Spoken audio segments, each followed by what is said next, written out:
The ultimate item guide in Honor of Kings. Let's dive in. After today's video, you will understand the ins and outs of Honor of King items. Without further ado, guys, let's start with the physical items, okay? Obviously, we're not gonna touch up on all the basic, probably not even intermediate. I'm just kidding. We're gonna talk about intermediate, okay? Some important items you wanna pay attention to, which is the components of it. For example, Meteor is frequently built as a small component in the early game, right? Without finishing the whole item. This way, it gives you a lot of penetration. You can see this physical peer is 60. Now, including if you're playing Assassin, you know, with 100%, not 100%, 100 physical peer, right? Plus this, you have 160. And that's actually frequently probably most of the physical defense for a lot of squishy characters. So that means you're gonna do a lot of damage with your skills and auto attack. And that's why people like to build Meteor starting off.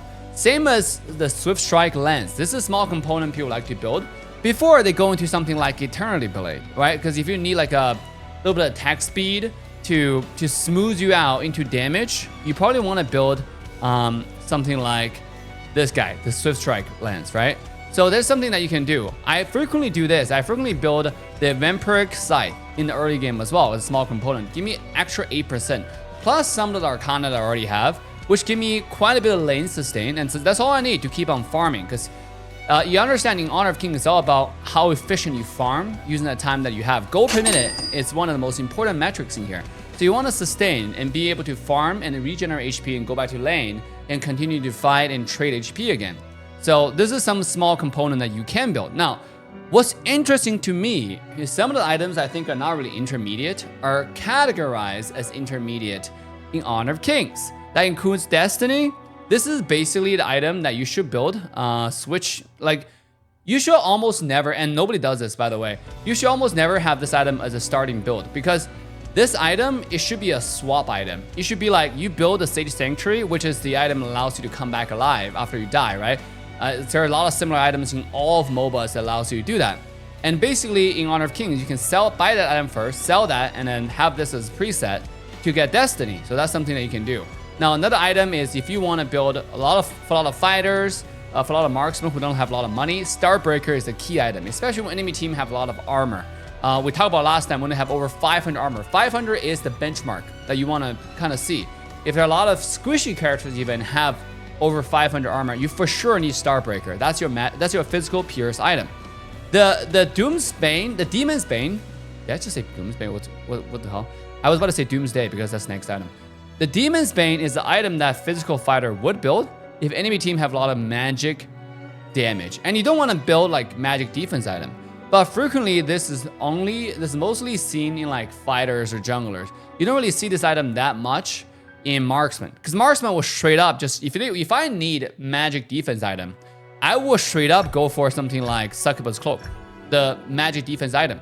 This one, I get a lot more poke durability. You know, to counter an enemy like Xiao Qiao or Daju who can one-shot me with a full combo. So this item won't save me from that. This item is just for like, you know, fighters who you think you're already kind of tanky. Enemy team are building like a lot of magic damage. For example, they have a Kongming jungle, they have a Sima Yi jungle, right? All those kind of characters. And you're like, okay, well, I need magic defense, but I don't want to build Succubus Cloak and then another magic defense item like Eye of Phoenix. How about let's just build that and then build Demon's Bane? Yeah, you can do that. The next one item is called Defrost Siege. This is frequently an item that for marksmen who want to build tankier. For example, I like to build this on someone like, sometimes with Arlie even. Just any marksman really, if you need attack speed and you also want to be tanky, you can build this item. Because this item, most important thing is slows enemy when you auto attack them. You can see, right? It base attack reduces movement speed by 3%. And this stacks up 5 times, which is like 15%. And at a full stack, the target will receive extra 30% damage from your basic attack orbs. This is really good for characters like Flowborn, Arlie. You can build this into something like the Blood Rage. Blood Rage is the item. I'm going to cover all of them. Blood Rage is this item, right? Basically, you can activate it when you're low to get a maximum effect out of it because you're going to get a huge shield to help you sustain a little bit longer. So going back to this item, you can see this one give you 600 max health, which also 30% attack speed, which is really, really good, right? I mean, that's why that's how you sustain in team fights. And also, you can build this item on someone like Only anyone, I mentioned any marksman, right? That you really need a sustain plus slow. I even build it on Luara sometimes. If I see, okay, enemy just have a lot of assassin, if they have Lan Ling or if they have Lamb who try to dive onto me, and they're not too much environment, if I don't have a Zhang Liang and whatnot, right? They're not too much environment for me to do that damage, then the Deep Frost Siege is definitely, Deep Frost Siege plus Blood Rage is definitely the route that you want to go. The next item is Mortal Punisher. Mortal Punisher is the anti-heal for Marksman. The Marksman version of the anti-heal. The thing about Honor of King anti-heal item is it only give you 35% anti-heal. So it's not very strong. And that's also why I'm about to make a tier list video for how to rank up fastest. And if you're like entry-level roam player, that's also why Cai Yan is one of the best roam characters in the entire game. Because the character is so easy to play. Not only is it easy to play, it's like the anti-heal is not that effective in this game, right? So late game, you just become insane. Let me tell you, all right? So it's very, very important that this item also gives you a little bit of lifesteal. In fact, you can look at a component of it. You can see this has the same item as Blood Sweeper to help you sustain in lane. So Mortal Punisher give you 100 attack speed, 100 attack damage, 15% attack speed, and 50% lifesteal.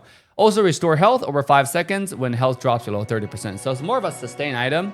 And the thing about this is, since you only have 6 item slots in the game, Marksman usually as a core don't build this item, right?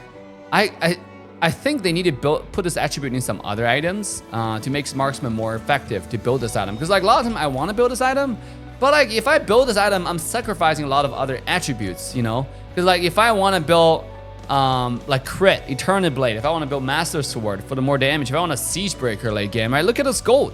This item is 1800 gold compared to Siege Breaker is 2600. That's almost double the gold, right? I wouldn't say double, but it's 800 more. That's like, I don't know, more than 1/3, right? More than 1/3 of the price, you know, of the Mortal Punisher. And this one gives you 170 physical attack, also deal 30% extra damage overall to enemy below 50% health. So it's just a really good item late game compared to Mortal Punisher. So this item you can build early game if you really need it. And also I would say like a support Marksman, I don't see that. So it's just one of the early game items you can build to sustain, help you sustain, and eventually sell this for something else, right? I don't think like Marksman should have the duty to build an anti-heal. Next item is very, very important. Pure Sky is one of the most popular item, also most crucial item in the game. A lot of characters utilize this. You probably see my Charlotte tutorial, one of the core items. Zilong, one of the core items, right? Any fighter any bruiser who goes in, Byron, for example, core items, who need to sustain. If enemy team have like high burst, a Pure Sky is gonna be really good. Not to mention this item after 20 minutes, once you get to super late game stage, late game is from 10 minutes to 20 minutes.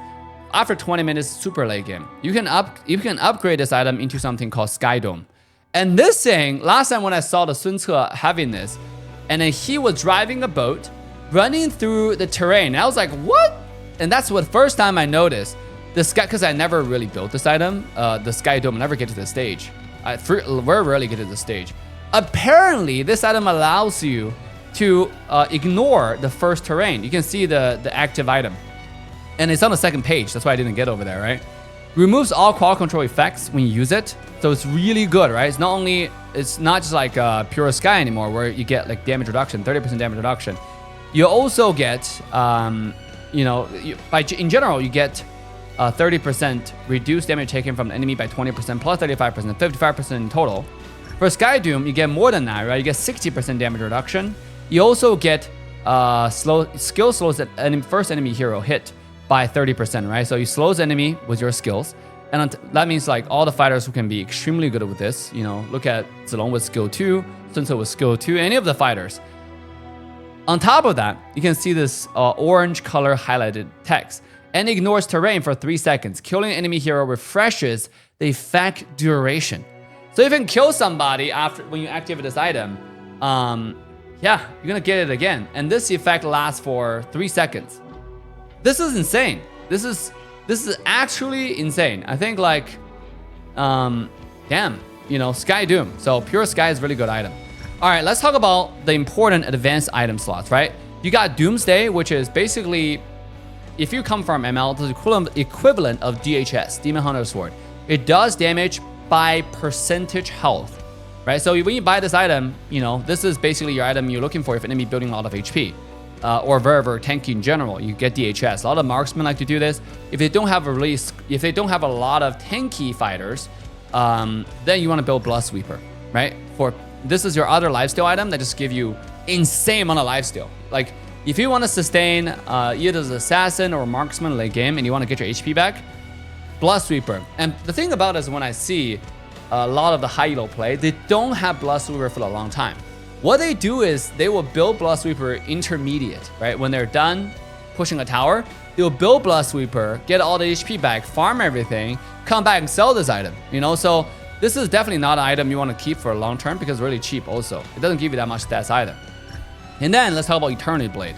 This is basically your, this is basically a crit item, crit damage item. It's also one main damage item for anyone who want to build crit. Because it gives you 20% extra crit, you know, I'm sorry, 20% extra crit, yeah, and 20% extra crit damage.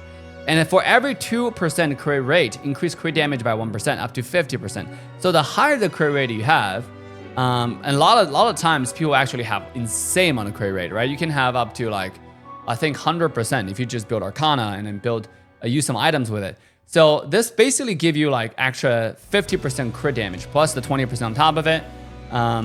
Dude. Like actually total of just 50%. I think there's a hard cap on how much crit damage you can get. Because like I think the 2.5, because normally when you crit, it does double the damage, or you do double the damage. But you can increase that to 2.5%, 2.5x, right? By building Eternity Blade, and then get to insane amount of crit damage. Next item is Master Sword. This is basically I forgot the item name now actually. But this item basically, when you use the skill, your next auto attack becomes insanely strong. So it's really good for anyone who use all the skills. For example, Lady Sun, right? We all know the skill 1, 1-shot, skill 1, 2, 1-shot. Watch that tutorial as well. If not, we have like tutorial for most of the mainstream characters, and we're gonna continue to build more. So you're gonna go to our channel and search. Master Sword is the item that allows you, again, people like to build this together. If you want to build full crit and just full 1-shot, they build Eternity Blade, they build Master Sword. And they will combo that with Shadow Reaper for more crit, right? The Master Sword is really strong because most of the marksmen in this game have a lot of skills to use. So if something that, even for example, I wouldn't consider Pei a marksman, it's more like a fighter, right? And Pei would build this item, right? Because actually I'm on Pei right now. You can see I'm having a Master Sword right here. And because every time I use a skill, when I transition from human to tiger form, tiger to human form, doesn't matter. When I use a skill, I activate the Master Sword passive. Only a 3-second cooldown means it's gonna trigger almost every time, right? It's insane, every other auto attack. Now, the next item, Sparkforged Dagger. This item, I would consider an early game item as well. It's mostly there to help you transition and farm. A lot of the heroes are really strong with it. For example, Flowborn, right? When you have Flowborn, you have 133. You guys saw how much passive of the lightning you can trigger, you know? Like basically every free auto attack you do, you trigger like a lightning that does damage. You can see basic attack deals actual magic damage, and every third base attack unleash chain lightning that does this much, right? Every third auto attack. Now the thing about it is your Luara, the serpent, you know, the snake, plus when you play Flowborn, the ultimate, the like the rain of arrows, they all trigger this item passive. So you can basically do insane amount of thunder damage, and not to mention the thunder damage in this item is magic damage. And that's very crucial. Why do I have to mention that? Because physical defense is very easy to build in this game, but magic defense item is not something people usually build until super late. So you can use the Sparkforged Dagger to actually trigger a lot of magic damage as not something they can avoid, which give you a really high ROI, right? Return of investment. Now, Shadow Reaper, what can I say about this item? This is basically just an item that helps into crit, right? If you're looking to attack speed and crit, people, like I said, people like usually build Shadow Reaper, Eternity Blade together. Those items go hand by hand, right? Hand to hand? All of a sudden I have a brain fart. Yeah, hand by hand. Go hand by hand. Yeah, literally those two items are the crit standard, right? If you want to build crit damage, if you want to build Luara and you go crit, you go Shadow Reaper, you go Eternity Blade. All right, that's just item that you build. Now, what about Axe of Torment? Axe of Torment is a standard fighter item. A lot of marksmen also build it. Lady Swim, for example, standard first item you want to build. Because this one give you health, give you cooldown, give you decent amount of physical attack, and it give you up to 180 physical pierce. This is extremely good when you're damage onto the enemy squishy, because if they don't have over 500 pierce, magic defense, your physical pierce from Axe of Torment is extremely effective. Extremely effective, okay? Plus, on top of it, you have Eagle Eye, you have Mutation, 100 pierce Arcana. You're gonna have a lot of, you're gonna do true damage basically with your damage. So Axe of Torment is the most frequently used damage item for most of the characters. Fighter, Marksman, to start it off, right? But obviously, not all marksmen build it. Most marksmen needs attack speed, right? Arlie doesn't build it, for example. Arlie just build attack speed, and then and crit. So neither does Luara. You know, those characters don't build it because you don't benefit enough from it. You don't need that much cooldown either, right? So let's go into the Siege Breaker. This is probably the item that's most I would say controversial because expensive, and people don't build it sometimes. They only follow the traditional build. But if you want to go full damage, you would build this item, okay? If you're looking to one-shot somebody, I've seen like the top global one, Byron builds this item. If you're looking to one-shot someone, Siege Breaker is the way to go. Because Siege Breaker does 30% extra damage. Actual damage, doesn't matter what damage type it is. 30% extra damage when enemy below 50% health. If you're looking to one-shot someone, this is it, okay? It gives you 170 physical attack. That's a lot of physical attack. Insane amount of physical attack that packed in a single item. Not to mention, like I said, you only have 6 slots. So you have to, when you get to late game, you're looking for like, highest effective item you can have in that limited slots. You want to find the most expensive item to build. That's why you want to upgrade this to Sky Doom. You want to sell some item for Sky Piercer. Again, that's why I think Mortal Punisher is not that effective. I wish this item get either reworked or the passive get built into something else. For example, Master Sword, or this item get built into like Shadow Reaper or something like that, like a standard item that everybody will use. Or like just combine the Dreamforged Tempest with Mortal Punisher, which we're going to go into next. Now, let's talk about Sun Chaser first. Sun Chaser is an active item. When you use it, it just allows you to shoot fast, shoot longer, shoot further away, right? So you will see Arlie frequently do it because Arlie just relies on auto attack. All her skills just enhance the auto attack. And then I would say enhance auto attack, just make you attack more, right? It doesn't really enhance. It's, in a sense, it's an enhance. Doesn't matter. You just need to auto attack. So Sun Chaser is item when you need to auto attack further away. Luara frequently builds as well, but most frequently you see someone like Arlie builds it, who needs attack speed, and then who needs attack range, right? Also, this one gives you movement speed when you activate it, so it's pretty good. All right, let's go into something called Daybreaker. This is also a very expensive item, on par, actually more expensive than Siegebreaker. The most expensive item for the Marksman category, outside of the super late game items like the Sun Pool and Sky Doom. The Daybreaker is basically the range version of Starbreaker. Okay, this one gives you slightly less percentage, give you 30% physical penetration compared to 40% physical penetration from Starbreaker, but this one gives you attack speed. It gives you physical attack, also give you crit rate, which Starbreaker doesn't offer. Starbreaker only offers cooldown as well as, a physical attack. That's also why if you're looking to build this item on pay, or like physical pierce on pay, you never go Daybreaker on pay, right? If anything, you would go Starbreaker. But if enemy, let's say you're playing a character like Arlie, who has attack speed, who relies on long range attack speed, who wants to crit, or you're playing a Luara. I frequently use those characters because those are my favorite characters. Then you want to build Daybreaker, right? Or if you want to build Huang Zhong, for example, who signature is crit, the crit cannon. Yeah, there you go. Daybreaker is your core item. Now the next two items are quite important: the Dreamforged Tempest as well as Dreamforged Sky Piercer. The same category, Dreamforged, but the Tempest just give you more attack speed. You can see using the skill grants, that's a passive Tempest, right? Using the skill grants 35% attack speed boost for 5 seconds for the next 3 auto attack. It's extremely good for those characters who use a lot of skills and who attack really fast. For example, Arlie, for example, Luara, right? I don't know if you realize this, but skill 1 cooldown reduces every time your serpent slice somebody. So you can use 1, 2 and start auto attacking, and your skill 1 cooldown will literally go down to 0 and you can use it again. That means like you have so many skills to use at your disposal. You can constantly use skill 1, constantly use skill 2, not to mention you have other skill to work with it. So the Dreamforged Tempest is gonna be your friend, right? Because you get to attack insanely fast, which triggers more spark forged, more, just more everything, right? More everything. Now the next item, the Dreamforged Sky Piercer, is an item it's an active item. When you use it, you can knock people back with next auto attack. I featured this in a standalone video. Make sure to go ahead and watch that about Sky Piercer. This is extremely good on character like Lady Sun, because you all rely on that one singular auto attack, right? When you skill 1, roll, and you use skill 2, activate this item, and then use auto attack. It's really good. Or when assassin or Charlotte dive onto you, guess what?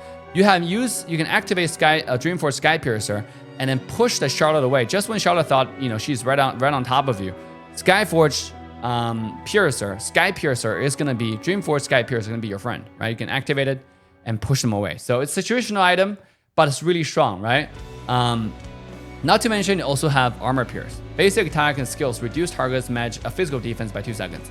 This is different from someone like Daybreaker or Axe of Torment, which is physical pierce. Physical pierce only work on your damage. Whereas when you have something that reduces enemy defense, that basically means their defense reduced in general. So that means all your teammates who does physical damage to them will do more damage. Their damage will be amplified. So this is more of a team item as well. Now, Sunpool is a late game version of Sun Chaser. Okay, Sunpool, when you activate it, increase basic attack range and movement speed basically a lot more, during which basic attack deals 30% actual damage to one more nearby enemy.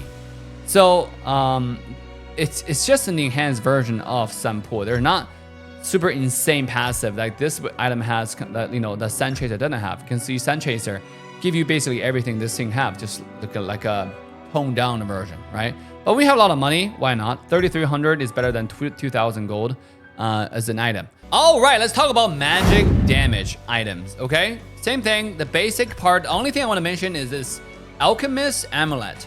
Alchemist Amulet is an item I frequently build on someone like Lady Sun or someone like Flowborn. On Arla even, it's basically for characters who use mana, but not a lot. However, you use so frequently, you still deplete your mana, but you don't want to go home because you're full HP. And you're like, what do I do? Buy 120 gold worth of Amulet, Alchemist Amulet. This item will give you all the mana you need, okay? All the mana you need for you to abuse your skills. It's so good. I don't know why it's so good. Like, you've probably seen our live stream sometimes when I play Flowborn. I use my skill pretty frequently to farm or whatnot, right? Skill 2, skill 1 to get stacks, to clear lane. And I use my ultimate 133 to poke.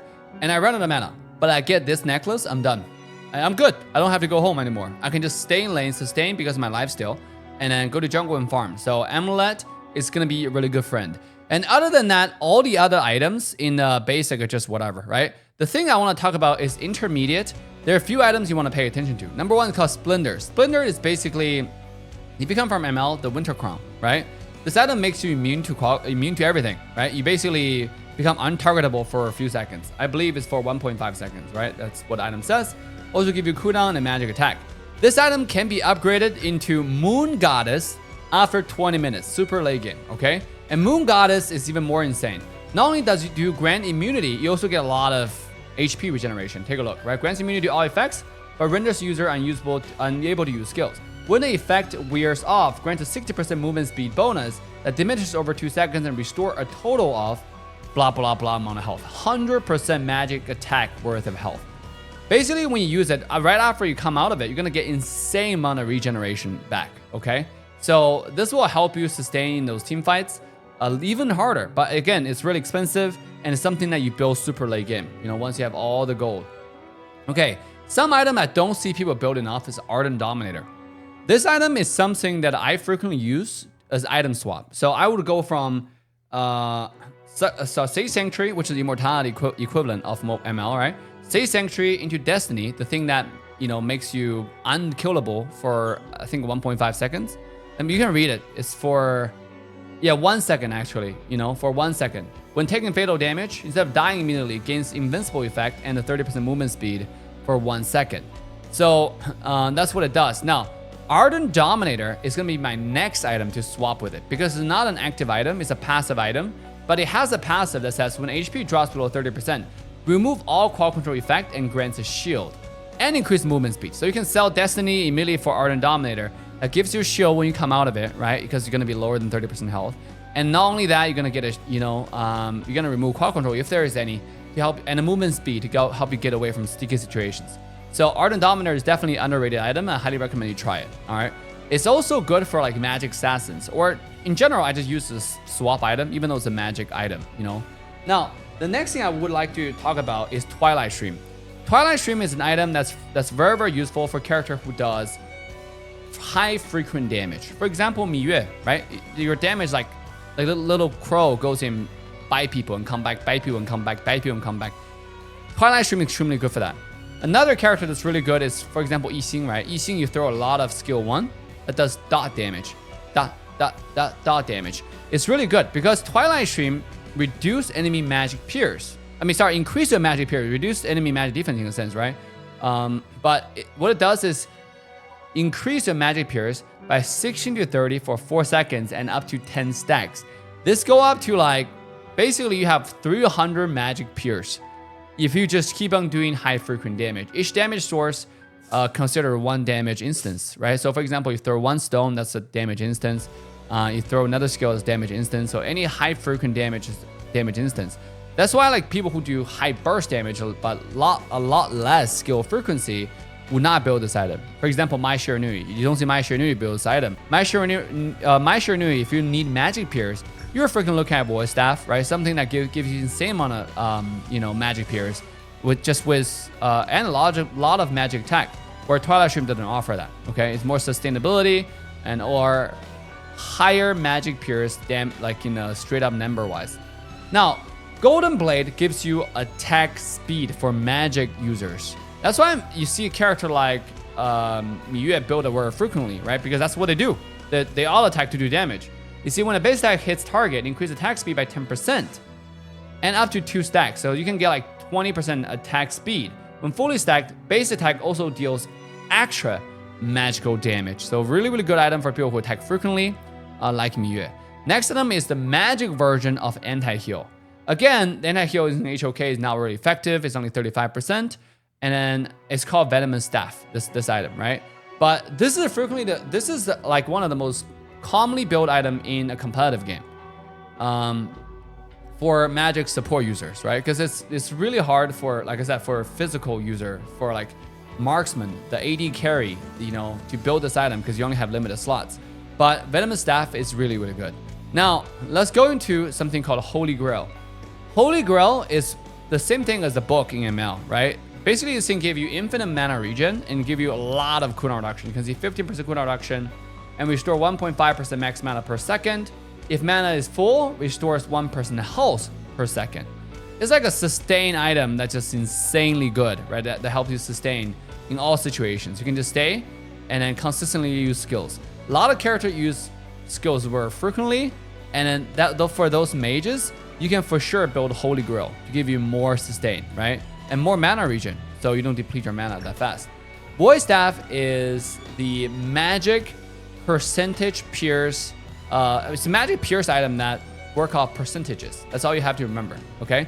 So if enemy team have a lot of magic defense, we also talk about this in our Arcana page, then you want to build a Void Staff late game, to penetrate through those. But magic defense item is kind of hard to build, and not a lot of people build a lot of it. Most people just build one item, like Eye of Phoenix or Succubus Cloak, which Void Staff will be extremely crucial if that's the item that they build. You should build this item, right? The next thing is Severance Wrath. This is purely magic damage, magic attack. If you're building this, you're looking to one-shot somebody.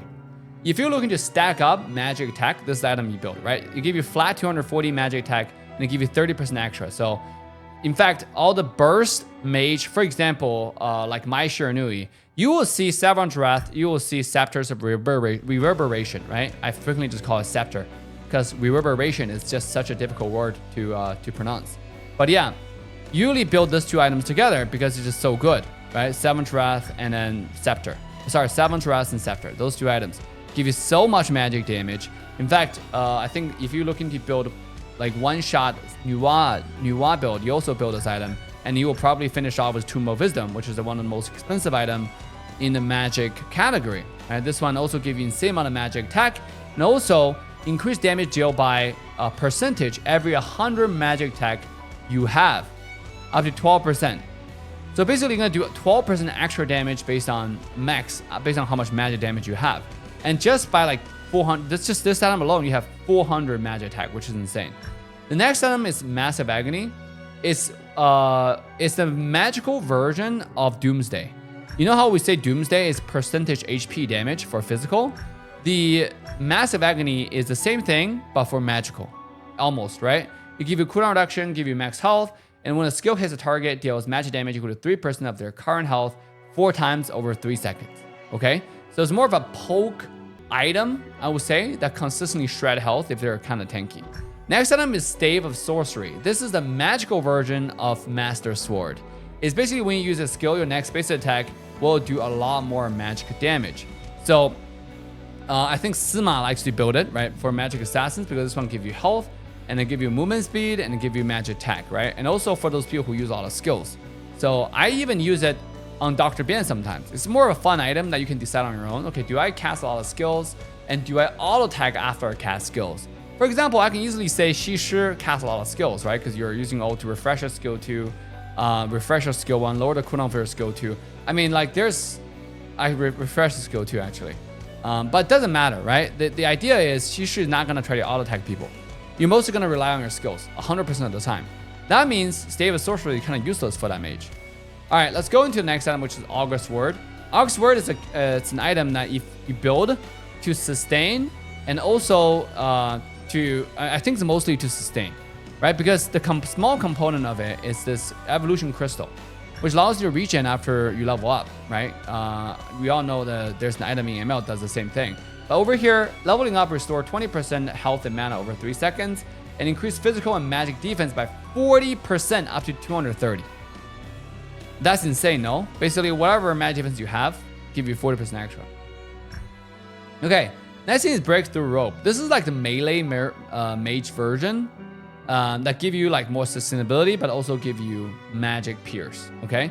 And it's using your health. You can see everything about this item is about your health. Grant 7% extra health as magic pierce, okay? And also grants magic attack equal to 4% of extra health up to 100. Okay, this is just one of the items if you want to build tanky as well. I think Gao frequently does it. Even Mai does it. If the enemy team are frequently getting onto you, you want to build a little bit tanky, you want to get 1,000 extra health, Breakthrough Rope will be there for you. And then we already touched up on Tomb of Wisdom, right? Gave you a insane amount of magic attack, cooldown reduction, yeah? And also increased damage dealt by 0.8% for every 100 magic pierce you have, up to 12%. So you basically just do insane amount of damage, okay? Now let's talk about a magic lifesteal item, which is called Insatiable Tomb. This item is very straightforward. It just gives you magic lifesteal, right? I know Shi does it. I know Komin does it. A lot of the mages who need a sustain lane build this item. So any times that you want to sustain lane, you don't want to go home, build Insatiable Tomb and just get all your HP back, right? Frozen Breath is also an item that utility mages will build. For example, Yixing, for example, Shi, all those support mages who has more support utility than hyper carry utility, then you want to build the Frozen Breath, right? This item gives you so much slow when you use your skills. They almost cannot move at all. Last but not least, which is just Moon Goddess we already mentioned, is Upgrade of Splendor. All right, let's move on to the defense category, one of my most excited category. Well, why do I say that? Okay, let me show you what I meant by that, right? A lot of times, I would build 1 or 2 defense items on all the characters I play, no matter what I'm playing. Mage, Marksman, a jungle assassin, just because any team have Xiao Qiao Daji, those characters. I will build one item just for them, and I'm good to go. You know, so defensive item is probably the most frequently visited category, no matter what class I'm playing. All right, not to mention, I like to do something that's very unique. So I'll show you what I meant, right? You can take a look right here. Now, this is my pay jungle build, right? Now, I can take out this Pure Sky, and what I'll do is I frequently build one of the resilient, agate, and we'll have agate, whatever, resilient something, right? This thing that gives you HP. And you can see this is in my build path right here, but it's not showing in my finished build. But what happens is when you get into the game, your system will automatically recommend this to you. The reason why I do this is because this will turn to every single item in tank item. It's extremely good. It's extremely good because it will stay in there, and when this item show up, I can decide, okay, I finish all my damage item. Okay, enemy team has like a Daji, okay, I will build Succubus Cloak. our enemy team has something like Marco Polo who's doing a lot of damage. Okay, I'll build Pure Sky. Not Pure Sky, Ominous Premonition, right? Or when enemy team have like Lady Sun or Luara, and I'm trying to dive onto them, and he's free one-shotting me, while Ominous Premonition is gonna be your friend, right? This little resilient agate is like item that works for everything. You know, basically most frequently built item that turns into everything, right? And after you finish that, you can use the you can then like eventually sell your boots for, you know, Sage Sanctuary and, you know, for the whole transition I just mentioned. Now, before we get into that, let's do the same process and start from intermediate, okay? The only thing I want to cover in basic segment is just this this agate, okay? Let's go to the intermediate. The intermediate, the only thing I want to talk about is a lot of times people like to build a small component of, for example, Clandestine Cape before they finish the Succubus Cloak. And then they will go into finish this and finish the other items before they go into Succubus Cloak. Just so that this one give you a lot of magic defense. You can see for 1,000 gold, you get 120 magic defense. That's like a little bit more than half. Because if you get Succubus Cloak, it's only 200 magic defense, right? And this one give you 120 and give you 700 health. It's basically for half the price, less than half the price, you get more than half the attributes. So if you build 2 of these, you actually get more effects than Succubus Cloak. Obviously, Succubus Cloak has a passive. So you will build like a small component of it, you know, and then go into some other item and come back, revisit to finish the Succubus Cloak. Now, the other items I want to talk about is obviously Spike Mail. The Spike Mail on the Chinese version is an active item, which allows you to reflect more damage when you activate it. But in the Honor of King Global version, this is just a passive item. You can just build it, and all it does is give you physical pierce and a physical attack. It's good for characters who are bruisers and who are tanking a lot of who are already tanky, but they try to fight marksmen. Then Spike Mail is extremely good. You can see 25% of physical damage taken is reflected back at enemy as magic damage. That, again, very, very important magic damage. This damage diminishes with distance, so down to 80% at a distance of 800. So if the further away, the less damage you do. If you stay closer to the enemy, if you run up to the enemy, it's really effective. That's why only mostly fighter builds it. Marksman will never build this item to fight the other marksman, right? Because it's gonna be very less effective. Another thing is when taking physical damage exceeding 2,000 within 2 seconds, charge forth, dealing magic damage to all enemies within range. That's something people don't frequently ignore, right? That's why it's so good for fighters. When you dive onto an enemy, we have Spike Mail, you're just gonna do a lot more. That's why it's a damage / defense item, because it doesn't give you health. It just gives you physical damage and you know, physical defense. And not just physical defense, a lot of it. You get 360 physical defense. Look at Ominous Premonition, only 270. This item gives you more physical defense than any other physical defense item in this game, right? So it just doesn't give you health. That's why it's a bruiser fighting item. The next thing is Blood Rage, one of the most frequently used tank item in the entire game. Active item. The only thing I want to mention about this item is you want to use it when you're low on health. I see people buy it and they use it when they're like 50% health, 60% health. Don't use it at that high. The reason why is if you read this item, basic attack deals extra physical damage. When health drops below 50%, the damage increases by 50% with your physical attack, right? So that's pretty good. That's why even Marksman can build it. Next thing is Blood Fury, the active component of it. Gradually deduct 30% of current health while progressively granting a shield that negates damage equal to 40% of health and grant 15% attack for 4 seconds. Now, what that means is the less health you have, the less health you're gonna sacrifice to get the big shield. That's why people you activate this item when they're low on health, okay? So you wanna really drop to like 30% or maybe less than that, like, you know, that's when you do it. That's when you activate it, and you don't lose that much health at all. You get this gigantic shield that's almost equivalent of your entire health bar, and you're gonna scare the enemy away. And that's when Blood Rage becomes the most effective, okay? The Pearl of Origin is not an item that's necessary. It's crazy. Pearl of Origin is only good when you're turning items into like after 20 minutes, turn into major item. This item is basically useless. Sage Sanctuary has been damaged, but its energy core can still enhance equipment under the influence of primals. Purchasable after 20 minutes. You see that? You cannot purchase this item before 20 minutes. Okay, so it's basically Sage Sanctuary, the remaining of Sage Sanctuary. When you like Sage Sanctuary, you can only buy them twice. If you utilize Sage Sanctuary twice already in the game, the Sage Sanctuary disappears and you can only have the Pearl of Origin. Okay, Now let's talk about Frigid Charge. Frigid Charge is an item Marco Polo builds. Let's put it that way. Guan Yu like to build it. Some fighters like to build it as well, but I frequently just see Marco Polo and Guan Yu. Sometimes Guan Yu doesn't even build it, just mostly Marco Polo. They go in, they activate this item when they're using their ultimate, and they're spinning and they're stunning everybody. So this item, when you use it, it stuns, right? Stuns enemy within a range for a 450 radius for 0.5 seconds and deals magic damage, followed by a 25-50% slow for 1 second. Right? Stun duration extended by 0.25 if the enemy has reduced movement speed. Okay, so if they're already slowed, you go in, you do Frigid Charge, you basically do longer duration of stun. Okay, another 0.25 if they have reduced attack speed, which you know it's easy to do, especially when your teammates helping. Like that's why Marco Polo is a wombo combo character, right? If your teammates are doing a lot of things that reduce enemy attack speed, movement speed. For example, if someone have ominous premonition, or they have something like the glacial buckler, you're gonna be really effective going in. Okay. The other thing about Frigid Charge is it gives you physical defense and health. So it's a tank item that's good for physical damage dealers. When affected by hard ball control skills, other than suppression, grants a shield that negates damage for 5 seconds. So again, really strong tank item, okay, for Marco Polo and Guan Yu. Now let's go to Dragon's Rage. I actually want to make another video especially focusing on this item because it's so underrated. A lot of the bruiser jungler like to build this so they can clear jungle faster. Because this is mostly a farming item. If you read Dragon's Rage, it gives you physical defense, magic defense, and 1200 health, right? If you look at just the stats alone, it seems pretty low for 2,000 gold. That's a lot of money. Why is it so expensive? The reason why is the passive. Basic attack deals 6% physical from your health, 6% health as physical damage, minions and monsters, and restore health equal to 50% of damage dealt. Okay? Basically, like if you're fighting in the jungle, let's say you the Flowborn, the tank version coming out, jungle version coming out. That's like one of the core items just to help you farm because Flowborn jungle is like tank jungle farms pretty slowly.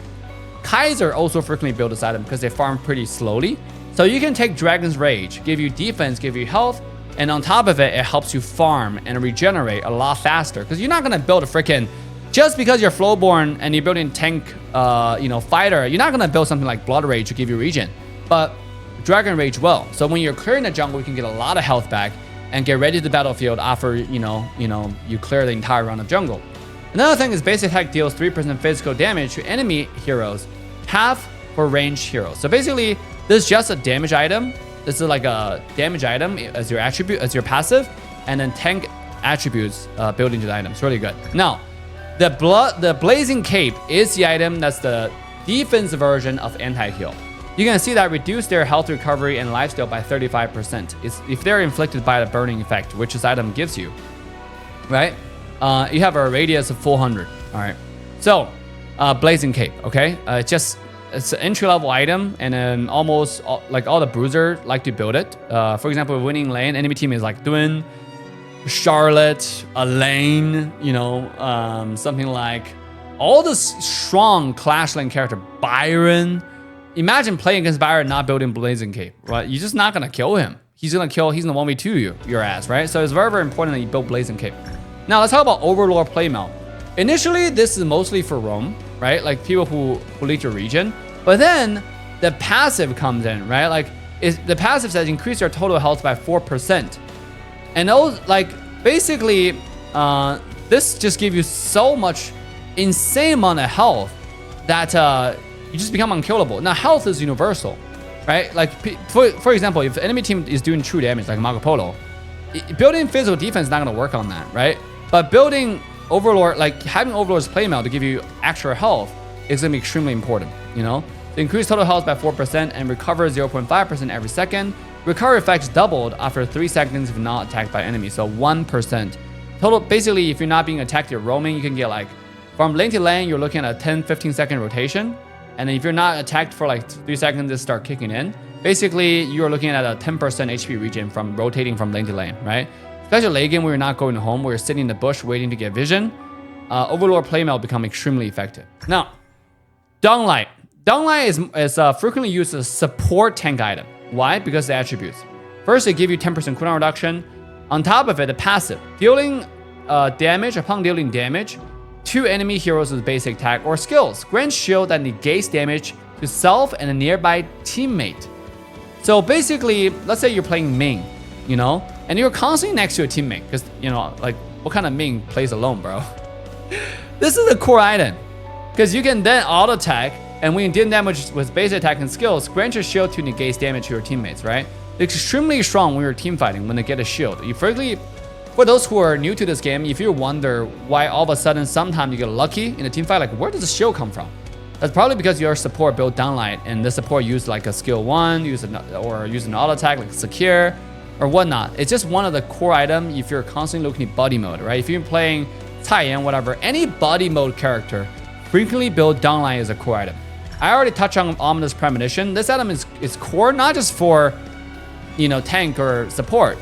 This item is core for anyone who wants to negate physical damage, right? I build it on my Marksman, I build it on my Mage, I build it on my Fighter, I build it on everything. If enemy teams just have a lot of physical damage and I don't want to get one-shotted, if they have a Lanling, right, I'm building this, right? They have the Prince of Lanling, and you know this biatch is constantly sneaking behind me, and then I'm playing solo queue, no one's there to save me. Well, yeah, I'm building this. I'm building this Ominous Premonition. You bet your ass I'm building this item, okay? This is probably the most important item I want to build in that particular game. All right. The next item is Eye of Phoenix. Eye of Phoenix and Succubus Cloak are the two major magic defense items in this game. Eye of Phoenix gives you more regeneration. You can see increased health recovery by 6% for every 10% HP lost. This is extremely good for characters like Zilong, because all of your skills have health recovery, right? The skill 2. I mean, I wouldn't say not all of your skills, but your main skills have health recovery. For example, I'll give you another example, like Byron, right? Byron, you will never, I wouldn't say never, but the top choice for Byron magic defense item is Eye of Phoenix, because your regeneration is insane, you know, and then you're adding like Eye of Phoenix on top of it, you're gonna be more insane, you know? So you want to build Eye of Phoenix for, you know, characters like Byron and whatnot, for characters who have regeneration, health recovery skills. This is gonna be really effective. Now, what about Succubus Cloak? Succubus Cloak is for characters who are squishy and who want to negate one-shot damage. Who are them? I'll give you an example, right? Like if your enemy team have Daji, Xiao Qiao, if the enemy team have Shangguan, right? I watch a stream from BDK. It's kind of funny.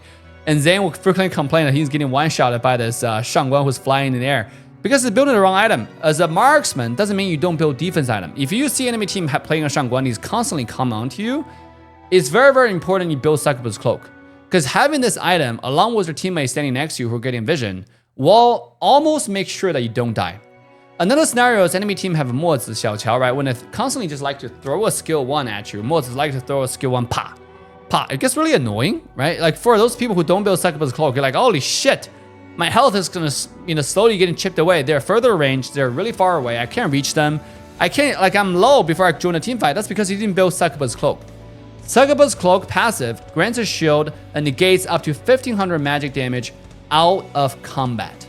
Every time you're out of combat, you get this shield back, right? And this shield is just big enough to negate a lot of the poke damage. Like Mozi's skill 1, Xiao Qiao's skill 1. I wouldn't say fully negate, but neglect most of it, right? So this way you can stay in the team fight for a longer period of time. You can stay pushing lane when Xiao Qiao push you once. Let's say accidentally touch you. You're not gonna die or worried about losing that much health because your shield will save your ass, okay? Next thing is Glacial Buckler. Glacial Buckler is one of the most effective cooldown reduction item a support would build, right? This thing gave you 20%. 20% cooldown reduction is insane. All the other item in this game, for example, if I look at Downlight, yeah, only give you 10%. I believe that, yeah, there's not too many items that give you cooldown reduction in general. Like I can't think on top of my head, but this thing give you 20%. Downlight support item give you 10. If you put a roam item, I believe give you 10. This thing give you 20. It's really good and also give you some mana, right? So for characters who want to build a little bit tanky and then also needs cooldown reduction, for example, Swim Bean, they frequently build a Glacial Buckler. Because this thing also gives you 360 physical defense on the same as Spike Mail, all right? The same as Spike Mail. It doesn't give you health though, it just give you mana and cooldown reduction. The thing about the passive of this item is it's also really effective against characters like Marco Polo. Triggers an Ice Blast when losing 10% or more current health from a single attack. Dealing this much damage to an enemy within the range, let's say when they dive in onto you, right? and reducing the attack speed of 50%, movement speed by 15 to 30% for 2 seconds. So, like when someone is hitting you, if you have Glacier Buckler, you're gonna reduce their attack speed and the movement speed. It's basically the same thing as Ominous Premonition, because when taking damage, reduce the attacker's attack speed and the movement speed, right? This is more attack speed reduction, this is more movement speed reduction. Just make enemy team slower. This is also extremely good when you play against Guan Yu, right? Because Guan Yu needs that movement speed in order to run around, and Glacier Buckler kind of counters that. Okay, so but just remember, Glacier Buckler only reduce enemies' attack speed, movement speed within range, explosion range, and the range I believe is 400 radius as well. Yeah, I think it's 400 radius. Okay, and it's only have a 2-second cooldown, so it's pretty good. Sage Sanctuary is immortality. You just come back alive, restore some health. You know, it can only be triggered 2 times in a row. After that, this item will be turning into this. Will be downgraded into the Pearl of Origin, which just give you some defense. You can sell it, you don't need to use it. Right? Now, Cuirass of Savagery is basically a most common item used for fighters. Or if you're playing a Marksman and people are not reaching you enough, the fighters are having a hard time getting to you, but they're getting to you somewhat. You want to build a little bit of tank item, but you don't want to build super intense, right? The Cuirass doesn't be your best friend because it gives you physical defense, physical attack, max health, and it gives you movement speed. So fighters, this is extremely good for fighters, right? When taking damage, increase damage by 2% and movement speed by 1% up to 5 stack, which means you can get 10% extra damage, 5% extra movement speed, plus the 5% you have, you get 10% movement speed and 10% extra damage. Extremely good for fighters. Mostly fighters build it, you know, a lot of fighters build it. For example, I see Zilong build it, I see like, Musashi build it. A lot of fighters will build this item as just an item in general because it's just so universally good. Now, the thing about Long Night Guardian. Long Night Guardian is when taking damage exceeding 30%, you recover health. It's an item that, it's a magic defense item. It gives you an insane amount of magic defense, right? It's good for character like, also against Daji, against, people who are trying to one-shot. On top of it, it also gives you regeneration, so you're not gonna get killed.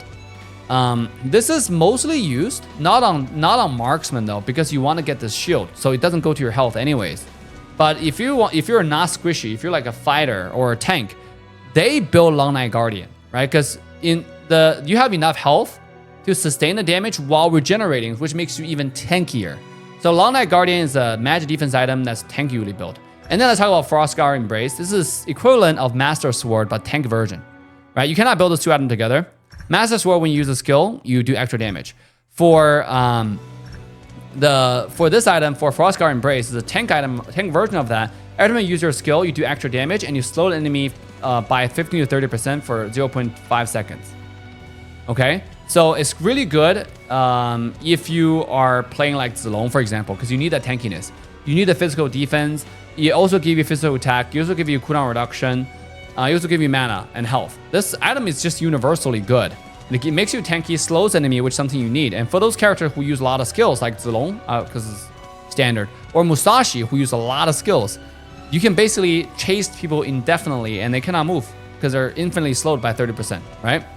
Now, let's talk about Phantom. Phantom is an upgrade version of a Blood Rage. It's basically an item that you can use after 20 minutes. You can upgrade. On top of everything you get from Blood Rage, which gradually deduct 30% health and give you a shield, you also negate damage equal to 50% health when you activate it, or of your current health, and grants 50% at 15% attack and deal 4% of your total health as magic damage. That's insane, right? But obviously that's after 20 minutes, so it just makes you not only tanky, but it gives you even more damage output when this item is inactive, right? So it's cap at 200 against monsters to surrounding.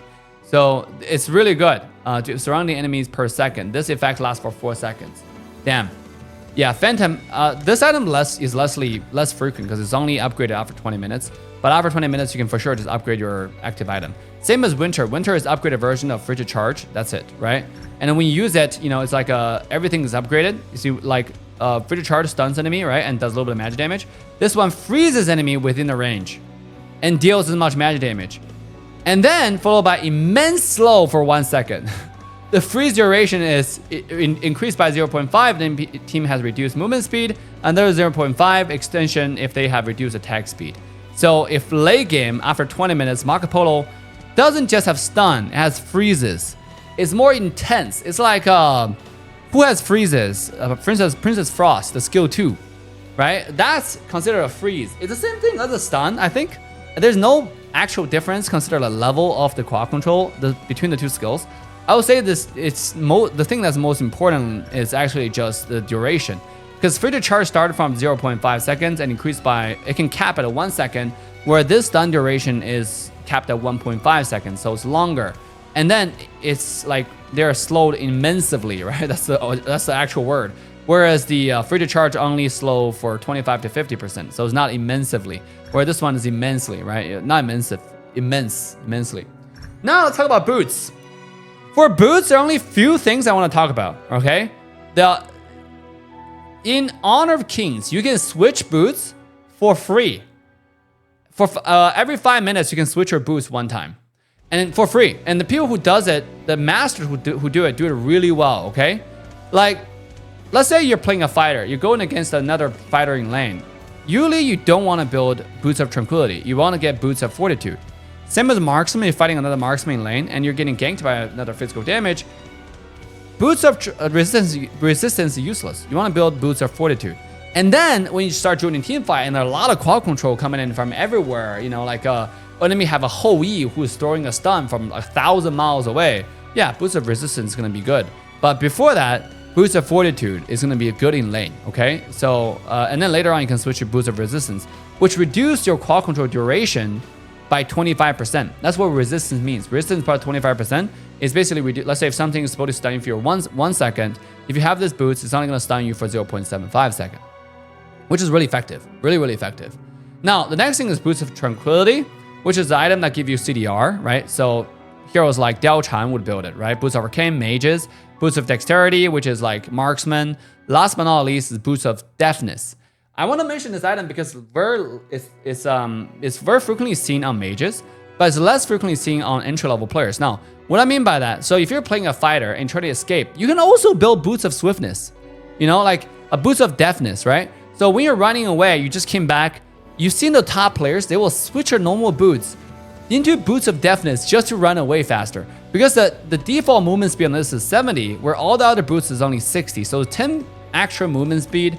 And then when you're not in combat, you get another 50 movement speed. So you basically run really fast. Especially when you come back from Sage Sanctuary, you can run really fast, right? Because you're considered out of combat for like a slide of a second. So you can buy this item or switch to this item. The jungle item, this one's mage, this one's damage, this one's tank. That's all you need to know, right? I mean, there's not much to talk about besides that's what they do, right? Every single one of them give you 5% CDRs, not that high. But normally in this game, as a jungler, people like to build tank jungle item as a giant grip. It's just one thing I want to mention is you can see my build, right? I'm playing Pei in this scenario. I don't build level 3 jungle item right away. I only build level 2 jungle item. And after I finish Axe of Torment, I finish Master Sword, that's when I go to level 3. The reason why you don't really need level 3, look at level 2, it's only 700 gold. Level 3 is 2100 gold. It's expensive as hell, and you don't get that much attribute to it. Look, when you have 700, you get 25 physical attack, right? And then you get, when a basic attack or a skill hits a monster, it takes 70 physical damage every half a second, and it only deals 50% damage, and the heroes only take 10% damage. Range attack, right? But basically, this helps you farm a little bit faster. And then increase attack by 3 when wielder or teammate within range of 700 kills the monster for up to 15 stacks. So basically you can get this up to 45 plus your 25, which is 70, right? You can get 70 attack with this. 70 attack, okay? So that's level 2. Level 3 give you 90 attack, and then you still get the same thing, but that's it, right? You give a little bit of movement speed, a little bit of cooldown reduction, and all that costs you 1400 gold. Whereas what else can you buy with 1400 gold? Let's take a look, right? You can get Meteor for 930. You can finish Axe of Torment for much cheaper, for like, I think Axe of Torment is total of 2000 gold. You can basically finish this item and then get 85, additional 85 attack, 10% cooldown reduction, 500 extra health, and you can use the 1400 gold to then almost finish like something like a Master Sword to give you 80 physical attack, 20 crit rate, max mana, max health, and then, you know, the insane passive. So that's why people don't finish the jungle item right away, right? But they will eventually finish jungle item. They just don't finish right away. This goes for the mage one. This goes for the tank ones. All the same logic. If you look at every build path, they don't finish jungle item right away. They just finish level 2. They build some other core items, and then they come back to finish this, okay? The level 3 jungle item, the passive is exactly the same. If you read it, it's exactly the same, okay? So that's about it. And also, you can see before the level 2 jungle item has a secret passive. Before 4 minutes, grants 50% gold and EXP from minions and monsters rather than the normal amount distributed to the team. And that's also why, by the way, there's a secret strategy of hyper farm marksman, hyper farm pay.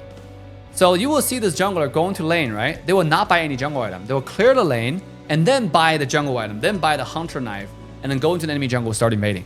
So it's something that you can do. It's a technique that you can manipulate for sure, right? In your game as well. Just remember that this passive, right? You know, before 10 minutes, basically before late game, you're gonna do less damage to minions, right? This just make sure that you don't clear lane that fast. Extremely cringe. This also mark the fact that you most likely want to share the gold and farm with your teammates so they can help you clear, because your lane clear speed before 10 minutes is really slow with all the jungle items. Last but not least is covering the tank, the roam item. I rarely see, first I want to talk about Star Spring. I rarely see people build the Star Spring, right? It just gives you regeneration. I rarely see people build this. I really rarely see people build Howl. This item, when you activate it, it rallies people. Basically, teammates within range gradually gain movement speed over 2 seconds. This is good for a character like Gui Guzi, but I rarely see people use it, right? People don't use this at all. So Howl is an item that I just don't, pretty much because Gui Guzi is bad, I don't know. Or there's another hero that likes to build it. For example, Tai Zhenren, but Tai is not available in HoK Global server yet. So that's why this item is, you know, not used that much, right?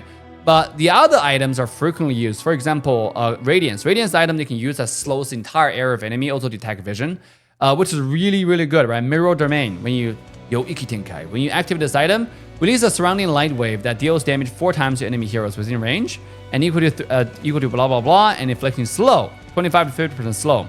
The light waves remain for 2 seconds, exposes hero in the brush. Right, grants vision. It's really good. Now passive, it gives you health, gives you you know, main attack stats.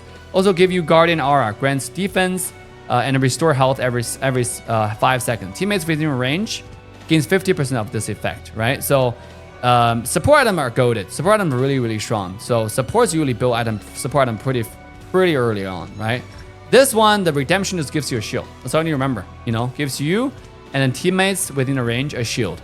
So frequently though, people like to build Radiance for a more aggressive approach.